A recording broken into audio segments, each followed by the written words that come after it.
Talita Koum, Talita Koum.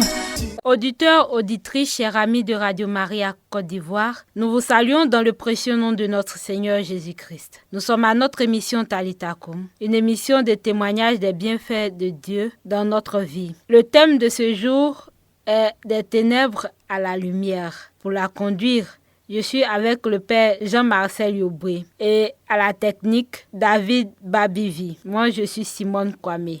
Au nom du Père et du Fils et du Saint-Esprit. Amen. Seigneur, nous te rendons grâce pour ce jour nouveau que tu nous donnes, pour l'espérance nouvelle que tu mets en nos cœurs. Béni sois-tu pour ce témoignage qui viendra encore nous édifier. Bénis ce moment et dispose-nous à l'action de ton Esprit Saint. Au nom du Père et du Fils et du Saint-Esprit. Amen.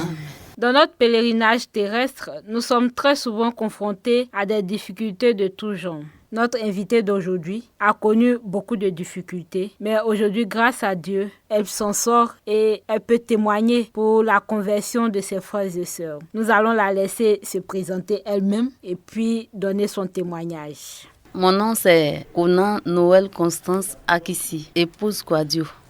J'étais combien? Je dansais combien pendant 6 ans. Pendant que je dansais, bien avant, depuis mon enfance, j'étais à Abidjan avec mon papa. Je partais à l'école, on était au 05.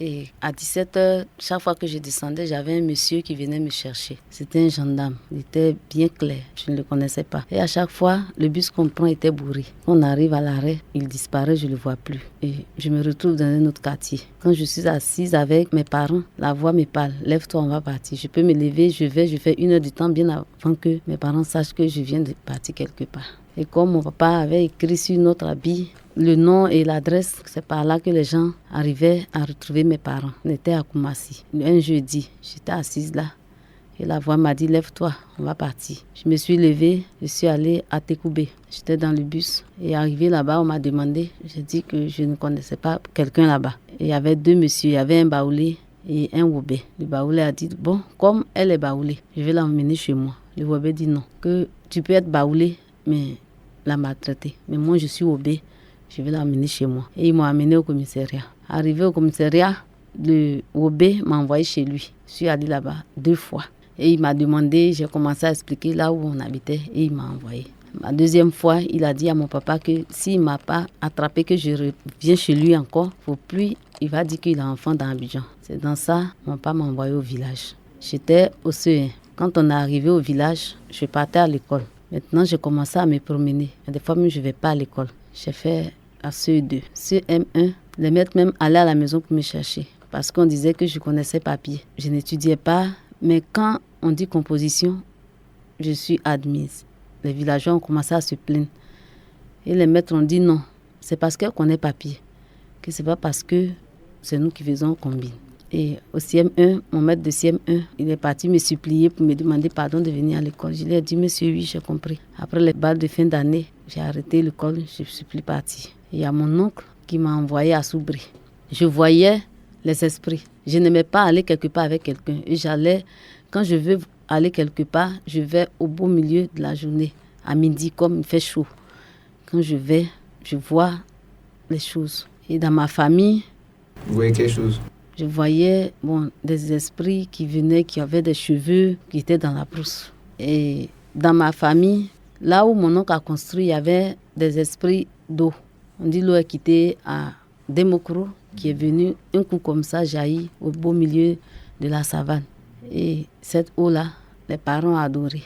Et là où mon oncle a construit, les esprits disent que c'est leur coin. Que pourquoi il a construit là? Qu'ils vont prendre quelqu'un pour qu'il danse. Et c'est pour cela, quand j'étais à Abidjan, ils m'ont trouvé là-bas. Je suis venue en Pâques avec mon papa. Quand on est reparti, c'est là tout cela a commencé. Quand je suis venue au village, j'ai arrêté l'école. Mon oncle a dit, bon, comme c'est comme ça, là, je vais l'envoyer au campement. Puisque son papa n'est pas ici. Elle va faire 1 an et puis on va voir si ça va. Elle va venir recommencer encore l'école. Quand on est parti, j'ai fait 2 ans. Je suis revenue au village. Je ne suis plus partie Abidjan et j'ai arrêté l'école comme ça. C'est dans ça, ils ont commencé à me fatiguer. Quand je dors, on lançait des cailloux même dans notre famille. Quand tu es là, on lance le caillou, tu vois pas la personne, mais tu vois le caillou lancer. Et moi, je les voyais un jour, il y a un esprit qui a soulevé le caillou quand il jetait comme ça. Quand je me suis tournée, je l'ai vu et j'ai commencé à le décrire. C'est par là que j'ai arrêté l'école. Et il a mis son doigt sur mes yeux. J'ai tapé 1 mois, j'avais mal aux yeux. Les gens ont dit que c'est Apollo, ça va le contaminer. Quand on a dit aujourd'hui 1 mois là, c'est fini, sans soigner. Et dans ça, je me promenais. Je peux quitter ma cour, aller habiter chez quelqu'un d'autre. Une fois, je dormais. Je me réveille chez nous, là-bas, il y a un village qui s'appelle Ongobo. C'est le coin des esprits. Il y a un rocher là-bas, ils sont dedans. Je me suis retrouvée au bord de leur village. Je suis allée chez une femme. On m'a demandé, j'ai dit, je viens de ce village, mais je ne sais pas, je venais avec quelqu'un. Mais quand on est arrivé là, la personne m'a laissé là. Et après, mes parents m'ont cherché jusqu'à, et puis il y a quelqu'un de là qui est parti, leur dit que votre fille est ici. Et ils m'ont retrouvée. Pendant ce temps, ils ont même paix à son âme, ma maman. Tellement les esprits nous fatiguaient et qu'ils me fatiguaient, ils sont passés par ma maman. J'ai eu une enfance difficile. J'ai souffert jusqu'à un jour, je suis partie, j'étais à Yamoussoukro. Et les esprits se sont transformés à ma maman. Je travaillais au 33 logements. Il y a une de mes soeurs qui est venue qui dit que ta maman est venue qu'elle est malade, elle a maigri. Et c'était pas ma maman, c'était un des esprits qui est venu. J'ai dit bon, je vais partir au village pour aller voir ma maman. Je suis arrivée au village, je vais, ma maman est bien portante. J'arrive là-bas, on me dit que le grand frère de ma maman, il est directeur de banque, qu'on l'a enlevé dans le travail, on dit qu'il a détenu l'argent. Ils ont dans un village, il y a un village de 3 km de chez nous. Là, il y avait une femme qui est commune là-bas, qui a dit que ce sont les esprits là, qui disent qu'ils ont pris quelqu'un que si la personne ne danse pas, non seulement il y aura la mort dans la famille et mon oncle ne va plus travailler. Qu'ils ont dit mon nom, on dit moi de venir. Pendant ce temps, je partais à l'église, mais je ne connaissais pas ce qu'on appelait la foi. J'étais encore enfant, donc moi je vais, quand on tape le tam-tam, je danse, quand on commence à parler de la Bible, je sors. Je ne suis plus là-bas. Et quand je suis arrivée là-bas, je suis allée consulter. Je n'ai jamais consulté. Je suis arrivée, c'est une de mes cousines, de mon côté maternel. C'est elle qui dansait. Elle était chrétienne baptisée. Et moi, je n'étais pas baptisée, je ne connaissais pas Dieu. Donc quand je suis arrivée, on est parti consulter. Arrivé là-bas, les mêmes choses là, ils ont dit ça là-bas. On dit si je n'ai pas dansé, non seulement il y aura la mort dans la famille, la maladie et autres. J'ai dit non, je ne danse pas, que je vais partir à l'église. Ils disent que si tu ne danses pas, puisque ma cousine, son visage, c'était comme si c'est brûlé. Un côté comme ça, elle brûlait, elle est obligée de mettre médicaments dedans, noir, pour que ça soit même chose avec l'autre côté. J'ai dit non, quand je suis venue retourner chez nous au village, je me suis retrouvée folle, je me suis déshabillée. Je suis retournée encore dans le village. Les esprits disent que non, faut plus je vais retourner chez nous, que si je n'ai pas dansé, je vais devenir folle. Et quand je suis arrivée, j'étais chez ma cousine là. Chez nous au village, bon, ils vont à l'église, on dit Kokangba. C'est ça les gens faisaient. Donc, quand je suis venue d'Abidjan, j'ai dit non, je ne sais pas dans quelle église je vais partir. Mon grand-père dit, bon, comme mon papa n'est pas là, d'aller chez eux. Ma maman aussi dit, bon, comme mon papa n'est pas là, d'aller à Kokangba. Et puis, quand mon papa va venir là, s'il dit d'aller à l'église, je vais partir. Bon, on partait à Kokangba. Quand on a commencé à partir, j'ai commencé à avoir les plaies. Quand on va, on nous lave avec de l'eau. Donc, j'ai commencé à avoir les plaies. On ne mangeait pas la viande les vendredis. Et c'est dans ça, quand je suis retournée, ils m'ont dit de danser. Dans le village, puisque ma cousine a dansé, qu'elle aussi elle avait les taches sur le visage. Donc, je n'avais pas quelqu'un autour de moi pour me dire que non, combien là, c'est pas bon, il faut aller à l'église. Toutes ces personnes qui venaient là, si tu danses là, tu vois ta soeur là, non, elle a dansé, il y a ce qu'elle a eu. Qu'il faut danser. Bon, comme aussi, je ne sais pas si c'est Dieu qui voulait que je passe par là. Je n'ai pas accepté ça comme ça, pour dire que bon, j'ai compris. Comme on dit, ma famille va mourir. Moi-même, je vais me donner, je vais danser. Si c'est pour la mort, il ne faut pas mes petits frères qui vont venir à cause de moi meurent. Et j'ai accepté de danser. Quand j'ai accepté, toute ma famille m'a abandonné. Personne n'est parti là-bas. Ils ont réussi même à persuader ma maman. Tout le monde m'a abandonné. J'ai failli mourir. On me maltraitait. Mais je ne savais pas où aller, vers qui me tourner, où je vais partir. Un jour, avant de m'initier, il y avait une femme qui est venue, qu'elle m'a dit, il ne faut pas avoir peur, je suis là. Mais je ne la connaissais pas. Et ce même jour, pendant que j'étais enceinte de mon premier fils, il y a un jeune dans le village, pendant que j'étais enceinte, il voulait coucher avec moi. J'ai dit non, mon ventre même j'étais presque à terme. J'ai dit, je ne veux pas. Il dit, tu vas voir. Quand il m'a dit, tu vas voir là, moi je ne comprenais pas. Et le même jour qu'on devrait m'initier, bien avant ça, on est parti dans un village, on dansait. Et puis ma cousine, elle a arrêté là, elle danse. Elle dit des choses comme ça, comme si les choses même sont devant elle. J'ai dit, mais pourquoi ma cousine voit ailleurs, elle voit jusqu'à Abidjan. Elle dit le nom de la personne, c'est que la personne a fait. Puis moi, ici, arrêté là, je ne vois rien. J'ai dit ça dans mon cœur. Pendant ce temps, paix à son âme, à Djeloukou, son akoto qui était quitté et qui avait rendu témoignage de ça. Et quand on a fini de danser, le lendemain, les gens ont mis la cassette.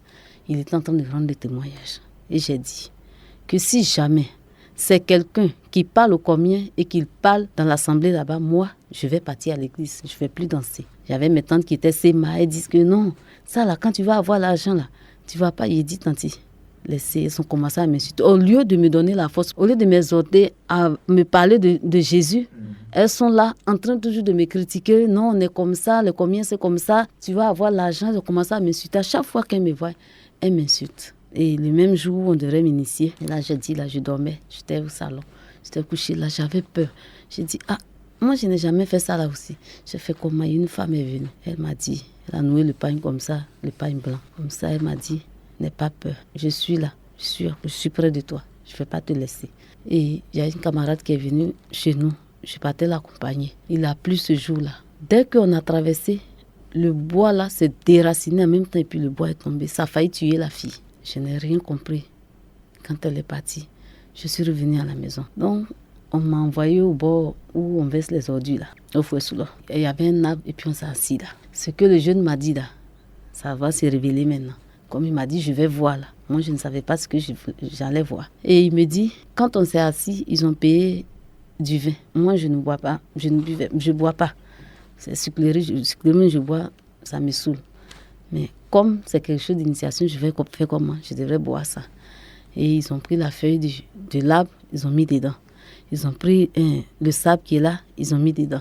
Ils ont pris la cendre qu'ils ont versée, où on verse les autres, ils ont mis dedans. Et ils ont commencé à parler. Ce qu'on va te dire là, si tu dis à ton papa, à ta maman, à ton frère, à ta soeur, à ton ami, à ton mari, à tes enfants, tu vas mourir.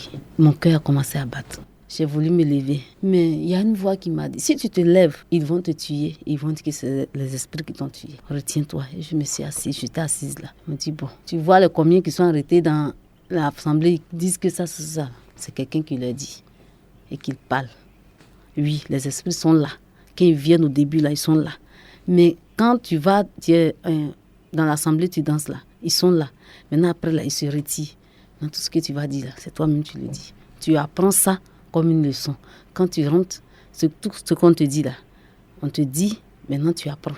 Quand tu vas rentrer là, tu vas sortir, tu ne rentres plus. Tu dois bosser ça. Dès qu'ils ont dit ça net, le jeune dit, voilà pourquoi je t'ai dit que tu vas voir là. C'est moi qui vais aller voir les gens, entendre les choses et puis venir te dire. J'avais envie de pleurer. Quelque chose me disait, il faut te tuer. Il y a un qui me disait, retiens-toi. J'étais assise là, j'ai attrapé mon cœur. Quand on a fini, ils ont commencé, ils m'ont dit des choses, faut dire.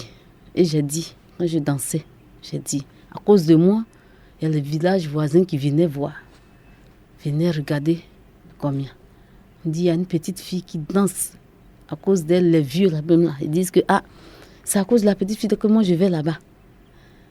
On a commencé à danser. Je suis arrivée devant ma cousine. Elle a dit, bon, on t'a initié maintenant. Et après, quand ils ont commencé, c'était comme un début. Après, maintenant, c'est là ils ont fait la grande initiation. Tu vas dormir sur le cimetière. Tu vas là-bas. Oui. Je suis partie. Quand je suis partie, j'étais assise là-bas. Tu es assise là-bas, tu attends.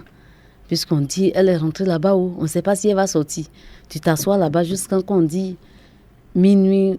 Tu peux aller à 20h. Tu es assise là-bas jusqu'à minuit. Si tu sors, c'est que c'est fini.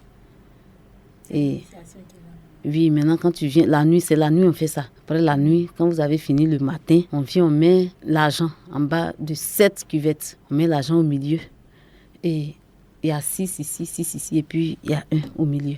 On met l'argent en bas. Et puis quand tu es en train de t'apprêter, il y a un qui rentre là-bas qui te dit que l'argent là est en bas de ça. Quand tu vas partir là, c'est ça, tu dois enlever. Puisque c'était les gens de Walebo, c'est eux qui ont initié ma cousine, donc c'est eux qui nous initient. Mais chez nous, là-bas, on ne prend pas l'argent, on prend un poulet ou bien, si tu n'as pas vu, on te frappe avec les accoviers là. C'est ça, on prend pour te frapper. Et quand le matin, le lendemain, moi je n'avais pas de parents, puisque tout le monde m'avait abandonné. C'était comme si c'est dans le village là, même ceux qui, quand je danse ou bien je venais, ils ont vu comment je suis venue, qu'est-ce qui s'est passé, ce qui s'est passé dans ma famille, où on lançait les cailloux, les gens même venaient regarder. Si tu vas, tu dis non, je vais m'asseoir pour regarder ce qui se passe là. Tu t'assois là, ils vont lancer les cailloux là pour jeter là. Mais si tu as parlé mal, dès que tu arrives, on te tape avec ça. On mangeait, quand on mange la nourriture, les gens mangent pour venir. Tu vois la nourriture qu'on mange, mais tu ne vois pas le doigt. Mais moi, je les voyais. Moi, je mange. Mes frères, quand ils voient net se lèvent, ils disent, moi, là, je vais manger. Et je mange avec eux. Je suis là, je cause avec eux. Mon père, son âme, ma grand-mère, un jour, ils ont failli la tuer. Ils ont pris une machette. Ils voulaient la tuer, puisqu'on l'a mis dans la chambre. Elle était dans la chambre, elle a fait 1 semaine. Ils ont mis la machette dans la fenêtre. Et quand la nuit, comme ça, et puis on a fini le lendemain, le monsieur est rentré derrière moi. Il m'a dit, bon, j'ai mis l'argent en bas de 7e. Tu comptes, puisque tu es là. Un jour, pendant qu'on ne m'avait pas encore initié, je dansais avec ma cousine. J'étais arrêtée là, un monsieur qui est rentré, il dansait et puis je vois son habit derrière, ils ont écrit Zidane. Et puis je suis là, je lui ai dit, aïe, mais c'est combien qu'il dit? J'étais là, je disais dans mon cœur, aïe, combien là, ils comprennent le français ou bien Zidane? Ah, c'est que moi-même là, il n'y a rien sur moi. Et il y a un monsieur qui est venu, un combien qui est venu, il a dit, ta fille là, elle ne ressemble pas à un combien. Ma cousine a dit, non, ça va passer. Comme c'est au début là, les combien l'ont fatigué. Donc ça là, ça va passer. Il dit, je dis, celle-là, elle ne ressemble pas à un combien. Ma cousine ne voulait pas écouter. Quand je dors, les mardis, tu ne couches pas avec garçon. Un jeudi, tu ne couches pas avec garçon. Les mardis, quand je suis couchée dans la chambre, ils viennent. Et on échange. Ce que j'ai fait dans la journée qui ne leur a pas plu, ils commencent à parler de ça. Tu as fait ça, tu as fait ça. Et c'était comme ça. Et quand ils ont fini de m'initier, ma cousine me dit, bon, un jour ils ont demandé, puisque c'était dans le village là que je vivais, je n'étais plus chez nous au village. Et un jour, ils ont demandé aux esprits où est-ce qu'on doit construire la maison de votre femme. Et ils ont montré leurs doigts, là où ils ont loti, mais il n'y avait personne là-bas. En tout cas, il y avait la brousse même, comme ils ont dit ça. Et c'est là-bas, ils sont allés construire la maison. Et quand ils ont construit la maison, quand ils ont mis la boue comme ça, ma cousine m'a chassée. Elle m'a dit, va. Ils n'ont pas mis de porte. La porte, ils l'ont mis comme ça. Quand je suis rentrée, j'avais 2 enfants de pères différents. J'avais 2 garçons et une fille. Quand elle m'a dit de partir, je suis partie. Le garçon lui dit, non, il ne reste pas au village, qu'il va dormir avec moi. Quand on se levait, il y avait des 1000 pattes qui étaient dans la maison. Les serpents. Et c'est le fils de ma cousine qui a dit, un jour il est parti, il dit, ah, pourquoi vous pouvez traiter un être humain comme ça? Il n'y a pas de porte, il n'y a personne dans la brousse et vous construisez là-bas, personne ne va là-bas. Vous la laissez comme ça. C'est lui qui est parti prendre le ciment de sa maman qui a duré, qui était du là, il a cassé, il a mélangé un peu et puis il a mis ça dans la maison. Je ne gagnais même pas à manger. C'est comme si je mendiais. Chaque matin, ma cousine vient. Ah, mes esprits sont venus, ils disent que leur argent, quelqu'un qui ne gagne pas à manger, je fais comment pour rembourser 1 million? Ah, la formation coûte 1 million. L'initiation, tout, c'est fini, ça fait 1 million. Je n'ai pas de parents, je n'ai personne. Et après ça, ma maman est morte. Un jour, ils viennent me dire que non, c'est parce que quand ma maman est morte là, c'est ça qui... Oh, pourtant, ils m'ont initié bien avant que ma maman ne meure. Si au moins ma maman était morte avant ça, j'allais dire que c'est ça. Mais vous avez fait ça bien avant que maman... Et mais si vous avez vu ça, pourquoi est-ce que vous n'avez pas dit au début? Ils disent d'aller chercher 2 moutons encore avec de l'argent. J'ai marché 40 km pour aller demander prêt. Quand je suis arrivée chez un monsieur qui est combien? Quand le monsieur m'a regardé, il m'a dit, Yako, ma fille. Yako, un enfant ne peut pas souffrir comme ça. Que je n'ai pas l'argent. Il m'a donné 2000 francs pour me retourner. Mais je vais faire comment? Les 2000 là, si je prends mon payer transport pour partir là, je fais comment pour manger? J'ai dit non, les 2000 là, je vais marcher. Et j'ai marché, je suis revenue. J'étais dans la brousse, je prenais l'aubergine, piment, je prépare. Quand j'écrase, je mets du sel. Et je bois avec mes enfants. Quand les enfants pleurent, je m'en vais me cacher. Et un jour, j'étais assise là, j'ai dit, ah, Dieu, si réellement ce que je suis en train de faire là, ça vient de toi, c'est quelque chose qui vient du ciel. Il faut que je m'en sorte. Mais si cela ne vient pas de toi, il faut qu'un jour, tout ça là finisse. Et j'ai dit ça. Quand j'ai dit ça, je suis allée danser. Ma fille là, son papa, j'étais tombée enceinte. J'ai fait 3 mois. Un jour, on dormait, il y a 2000 pattes qui sont rentrées derrière nous. Il y a assistant des sorciers. Quand ils sont rentrés, ils sont sortis. Au lieu de les tuer, on ne les a pas tués. Les 2000 pattes se suivaient. Il y avait un gros et un rouge. Ils étaient collés comme ça. L'autre était devant. Ils ont fait le grand tour. Ils sont rentrés. On ne sait même pas comment ils ont fait pour rentrer. Ils ont fait le tour. Ils sont passés comme ça. Ils nous sont entourés comme ça. Puis passés comme ça. Et puis, il pleuvait.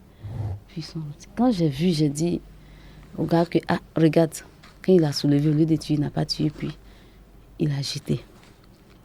La grossesse, 3 mois, on est parti à Divo pour aller danser. Je suis partie dans un campement. J'étais assise là, et puis la grossesse est passée. On dit, tout n'est pas passé que l'enfant est là-bas. Ils ont commencé à me donner des médicaments. Les médicaments qu'ils m'ont donnés, je me purgeais avec ça. Mon ventre a commencé à grossir. J'ai fait 3 ans. Et le gars, quand il est venu, on lui a dit bon, puisque quand on m'a initiée, j'étais 3 mois dans le veuvage. Ça veut dire que je fais les 3 mois et puis même je ne peux plus être veuve, je suis là. Et les 3 mois, quand il est venu, on lui a dit ça, il a dit, il arrive. Quand il est parti, il a fait 3 ans, il n'est pas venu. Je n'en ai pas à manger, avec mon ventre encore. Et un jour, je suis allée à Oumé pour aller danser. Chez notre oncle, paix à son âme. Je suis arrivée, j'ai eu mal au ventre. Je suis partie, il m'a donné l'argent. Quelqu'un qui est parti danser, tu n'as pas l'argent. Celui que tu vas, ton tuteur, celui qui te donne l'argent, puisque c'est mon oncle. Je suis partie à Oumé, ville, pour aller à l'hôpital. J'ai fait la consultation, dit échographie.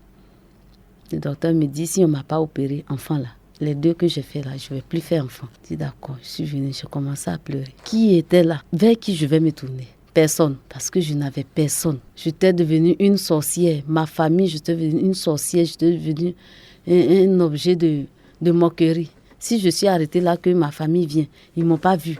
Que quelqu'un vient s'arrêter là qui m'a vu, il dit à l'autre, elle est là. Et puis tout le monde commence à fuir. Et quand je suis venue, j'étais à Oumé. De Oumé, j'ai trouvé un commis là-bas. Et il m'a parlé de leur village, ce qui se passe là-bas. Puisqu'ils ont déjà dansé là-bas, il m'a donné des sons et j'ai écrit. J'ai appris ça depuis Oumé. Le même jour, je suis arrivée, ils ont commencé à danser. J'ai commencé à parler. Combien là? Elle dit la vérité de quelqu'un qui vient d'arriver et qu'on n'est pas ici. Je suis arrivée là-bas. C'est de là-bas maintenant. Le monsieur chez qui j'ai logé, son fils. C'est avec lui que moi je partais, puisque ça faisait 3 ans que toute la famille, personne ne s'occupait de moi, puisque mon ventre aussi était là. Je ne savais pas comment faire. Et j'ai dit que si je rencontre quelqu'un qui veut vivre avec moi, je vais lui parler de mon problème, qu'il m'aide.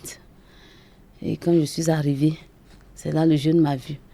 Il m'a parlé de ça. Et moi aussi, je lui ai dit que voici tel problème, je ne peux pas te cacher. Parce que demain, tu vas dire que non, si je t'avais dit, voici mon problème. Il dit, il n'y a pas de problème. Que moi-même, j'ai demandé à maman Marie de me donner une femme. Peut-être que tu es cette femme-là. Et j'ai accepté. Quand je suis arrivée au village, on dit non. À cause de ce que j'ai fait là, les esprits sont fâchés. C'est à cause de ça, je ne cherche pas l'argent pour me donner. Et après, le gars, il est parti. J'ai dit, il ne faut pas, il va partir là-bas. Il est parti se présenter. Il était chrétien catholique, baptisé, confirmé. J'étais là-bas, je venais chez eux. Lui aussi, il partait là-bas. Un jour, j'étais là-bas. Quand tu as tes menstrues, tu ne peux pas rentrer là où il y a les esprits. Donc, tu vas dormir ailleurs. Un jour, j'avais mes menstrues. Et ma cousine, elle était avec sa maman était là. Ma cousine avait voyagé. Et quand je suis partie, pour aller dormir, puisque j'habitais là avant, bien avant qu'on ne construise. Je suis allée pour aller me coucher là-bas. Je vais, sa maman a coupé le riz et puis elle a déposé là où je me couche là. Je ne savais pas où aller dormir. Je suis allée dans le village pour aller chercher, demander à quelqu'un de me donner un dortoir. Et le jeune que j'ai vu, il a accepté. La chambre où ils m'ont logé, il y avait des petites filles qui étaient catholiques. Elles avaient un chapelet. Et quand je me suis couchée, les filles sont venues se coucher. Elles ont commencé à prier. J'étais couchée là, j'ai commencé à avoir honte. J'ai honte comme ça. Quand les filles priaient et puis j'avais honte. Quand mes menstrues sont venues, ça fait 10 jours, ça a duré, ça partait pas. Et moi-même, j'ai commencé maintenant à toucher. On dit, citron, on touche pas, aïe, on mange pas. J'ai commencé à manger tout ça, là. J'ai commencé à toucher les citrons. Je voulais me débarrasser de ça. Par tous les moyens, puisque je savais même pas comment faire. Et un jour, quand mes menstrues finissaient pas, j'ai appelé mon mari, qui est actuellement mon mari. Je lui ai dit, je veux venir chez vous là-bas. Il m'a dit, bon, il faut venir. Quand je suis partie, il avait un Nouveau Testament, j'ai pris. Et puis, quand j'ai ouvert le Testament, le premier verset que j'ai vu, la parole que j'ai entendue, que venez à moi, vous qui êtes peinés, et je vous déchargerai de vos fardeaux. Quand j'ai lu, j'étais là-bas et puis je suis revenue. Quand je suis revenue, la maison où je dormais, il y avait une cuvette et puis j'ai mis les gris là-dedans. Ça ne touchait pas le mur. Je suis rentrée dans la maison, j'ai arrangé là-bas, je suis sortie. Et puis quelque chose me dit, retourne-toi encore dans la maison. Je m'en vais, la cuvette était là. Les termites ont pris tous les gris, ils ont tout découpé. Il n'y a même pas un que je peux porter comme ça pour danser. On dit 1 million. Quelques minutes là. Oui, ça a fait des jours. Non, quand je suis partie chez eux, je suis revenue encore. D'accord. Et quand je suis revenue, j'ai fait 1 semaine et puis j'ai commencé à ranger la maison puisqu'il y avait encore un peu de désordre. Quand je rangeais, les choses que j'ai mises dans la cuvette là, les termites ont tout découpé. Quand j'ai soulevé, j'ai dit, il est l'heure que je parte à l'église. Talita Koum, Talita Koum.